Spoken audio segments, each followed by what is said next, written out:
Away from that now, former acting accountant general of Federation Mekwe Mwaboku has been sentenced to 72 years in prison by a federal high court in Abuja for money laundering and fraud involving 868.4 million naira.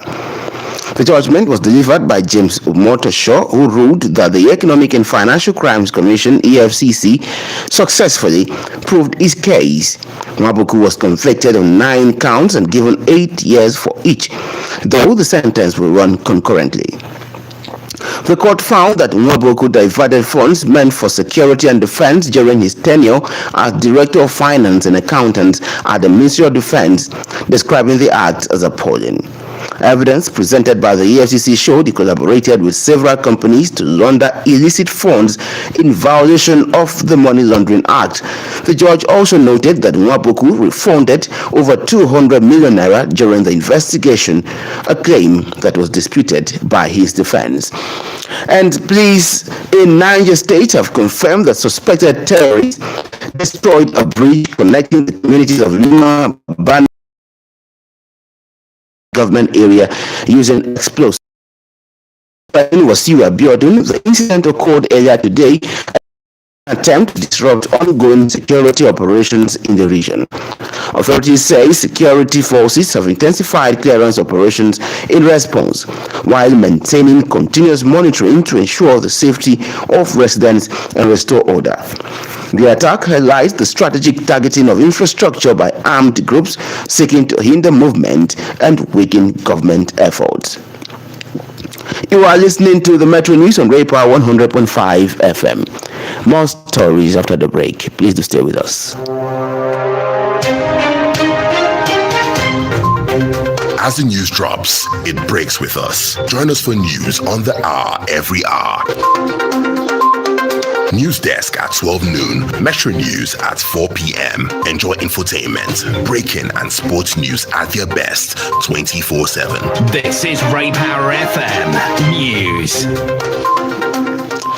Many thanks for staying with us. Now to the rest of the news. Torrential rains and flash floods have wreaked havoc across Kenya, claiming at least 81 lives and displacing thousands. In Kisumu County, entire villages are submerged with 1,200 hectares of farmland destroyed. Nyakash is the worst hit, with over 3,000 families displaced after the Sondo Miru River overflowed. Nairobi's death toll stands at 37, with damage to homes and infrastructure. Officials warn of more rain, urging caution as climate change fuels extreme weather.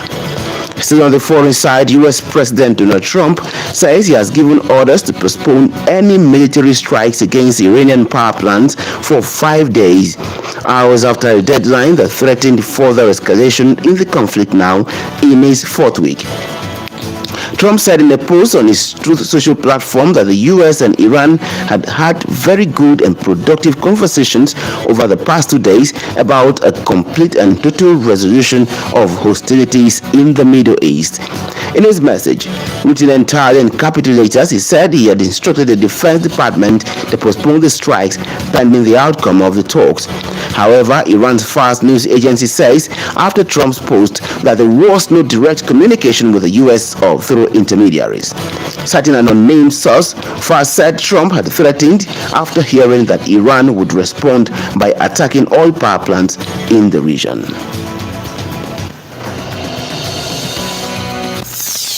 And now, a business update from RayPower 100 FM. The Dangote Petroleum Refinery has completed the sale of 12 cargoes of refined petroleum products totaling 456,000 tons, making its first export of petrol since reaching a production capacity of 650,000 barrels per day in February.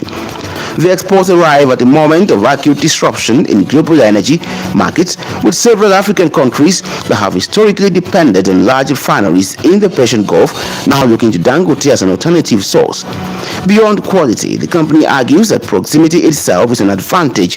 Closer sourcing reduces logistics costs and supply chain delays that have long inflated fuel prices across the continent.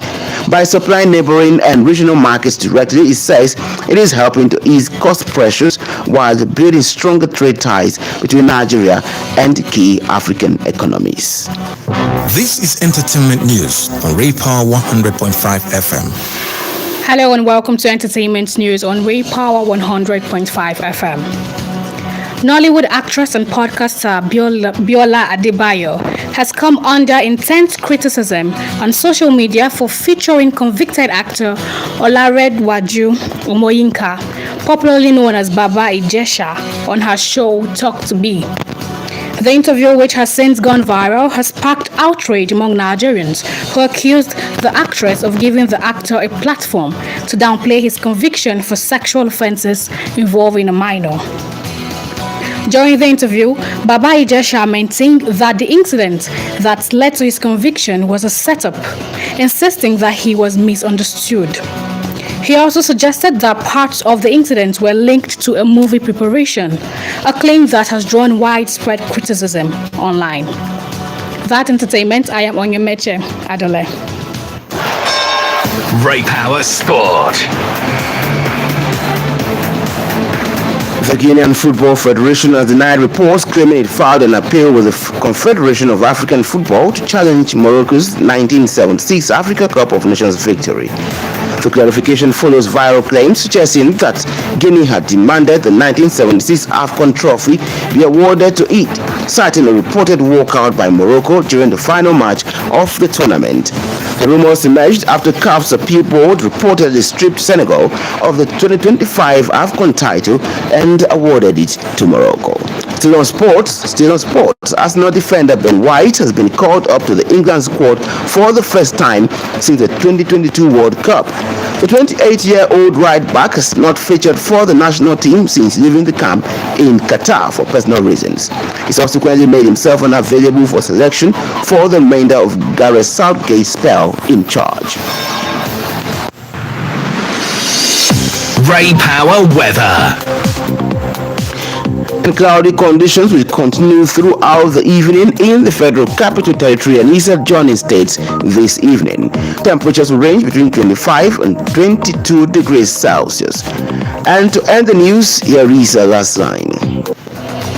A popular quote says, "The only person you should try to be better than is the person you were yesterday." That's it for the Metro News as produced by Ehi Ankeli Ocheme. I am Kedonojo Okoliko. Please do join us at 6 p.m. for our next bulletin, Nigeria Today, and then we'll bring you news from across the nation. Remember, you